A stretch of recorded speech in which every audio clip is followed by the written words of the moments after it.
All right, so today I wanted to talk a little bit about ammo in Canada, ammo shortages, ammo prices. We've heard a lot about it from the States over the last year or two, but we haven't heard as much of it from Canada because here it's a little bit different. So we're going to have ammo being pulled up here, which is basically a site that tracks prices of like I think it's like 50 or 60 retailers in Canada, and then divides it up by price. So if you look at ammo in Canada, it's a little different than in the States because if you look in the States, there was a lot more of a fluctuation in prices. Like I heard stories there was like 9 millimeter going for like $1 a shot.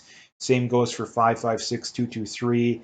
In Canada, it wasn't nearly that bad, but the difference is a lot of them are still fairly pricey. So I'm not going to get too much into 9 millimeter just because I don't shoot handguns, and I'm not as up on the prices, a while ago and now for them. But for what I can tell, 9 millimeter went up about 10 cents a shot. Pre-pandemic, it was about 25 cents a shot roughly. Now it looks like it's about 35. So that's still a significant increase, but it's not as bad as 5.56 is. Again, if you look at 7.62 by 39, it's actually still really good, which is surprising. I mean, if you look at the surplus corrosive, you can still find it for as little as 25, 30 cents a shot, which is pretty amazing. And if you look at non-corrosive, I think we're looking at about 40 cents a shot. Yeah, we're looking at just over 40 cents a shot. Um, so again, like 7.62 by 39 has actually stayed almost the same. It's slightly, maybe 5, maybe 10 cents a shot more at the absolute most. So, which is actually surprising, and it doesn't make sense because if you look at the 7.62 by 39 in Canada, by far the most popular gun for 7.62 by 39 is the SKS.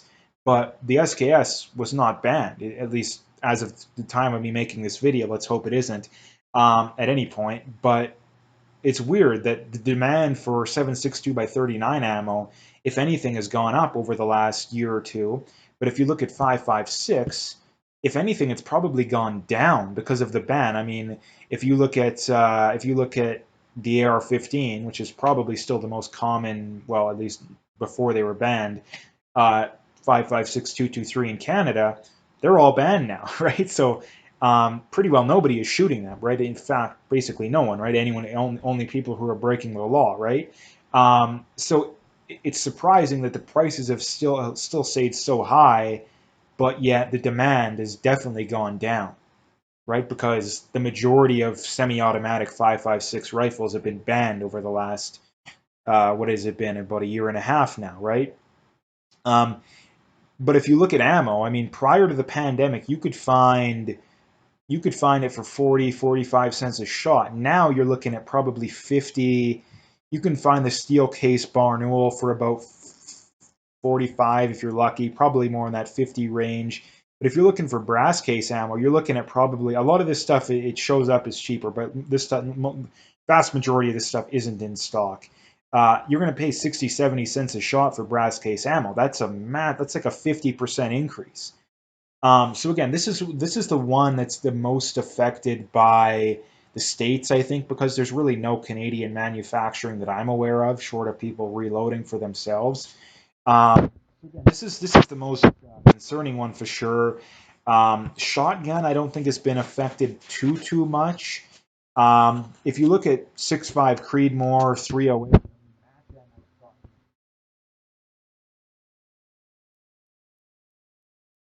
more ammo, you could find it for like the really good Hornady stuff for like 35, $40 a pack.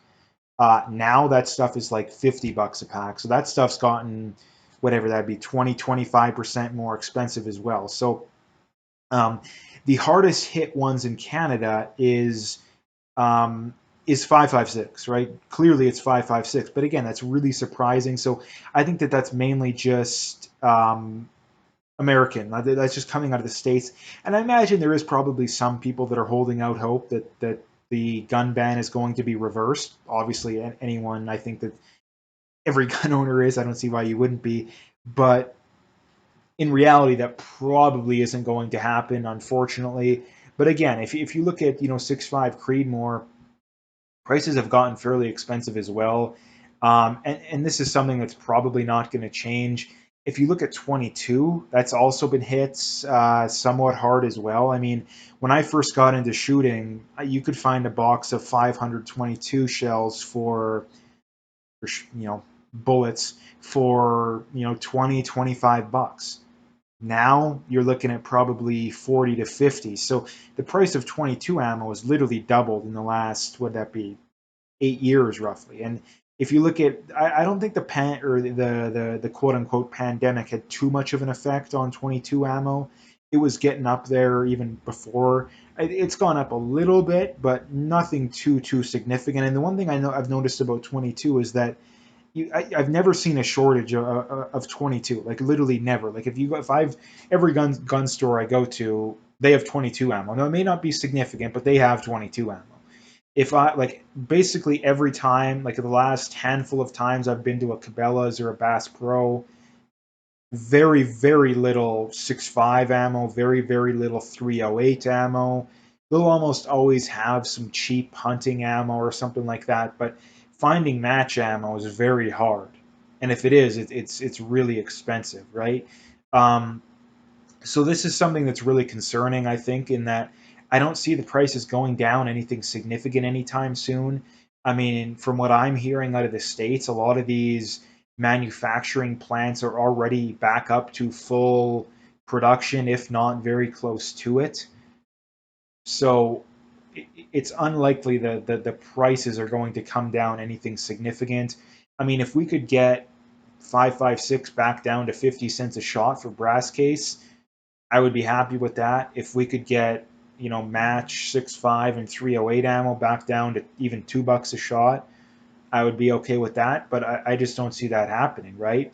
And the other problem too is even finding reloading components can be hard as well. That stuff's gone up a decent amount as well. So this is kind of the problem with shooting, is that it's gotten really expensive, right? I mean, like I said, I remember the day, when I first got into shooting, you could find like decent quality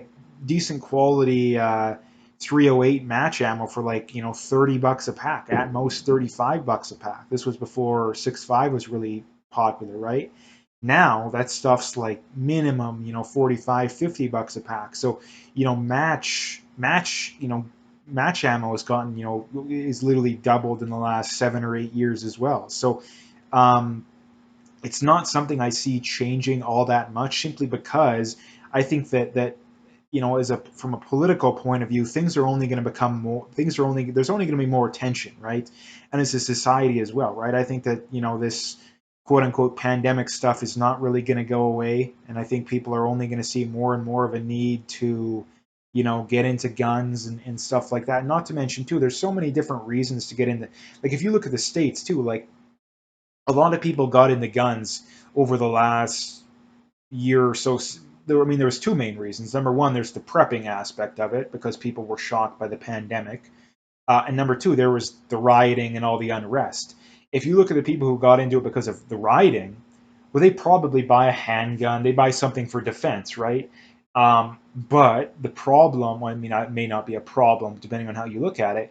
People get into guns for defense. Maybe they start shooting, like, man, I really like this. And then they go down the rabbit hole, right? Like, basically everyone who got into guns, like, they did it for one, maybe they wanted to, they wanted to shoot handguns, or they wanted to hunt or whatever. And then they realized this is really fun. And they end up getting, you got 2 or 3 bolt actions, maybe even more. You got handguns, you got shotguns, you got 22s. You get 2 or 3, 4 of everything, right? And this is part of the reason why I think ammo has gone up significantly, is because you got people who got into it for one reason or the other, and they ended up getting into it for all the reasons, right? Like pretty well no gun owners are in it just for one reason, like just for hunting, or specifically hunting one thing. Typically, you hunt something, and then maybe you shoot something else on the side, right? Or if you're competing, well, you're in 3-gun, right? So you got a semi-auto, you got a shotgun, a handgun, maybe even got a bolt action, right? So you get into it for a lot of reasons, right? So I just wanted to talk a little bit about ammo prices in Canada specifically, because it's a little different than in the States. So anyway, if you liked the video, make sure you hit that like and subscribe, and stay tuned for more.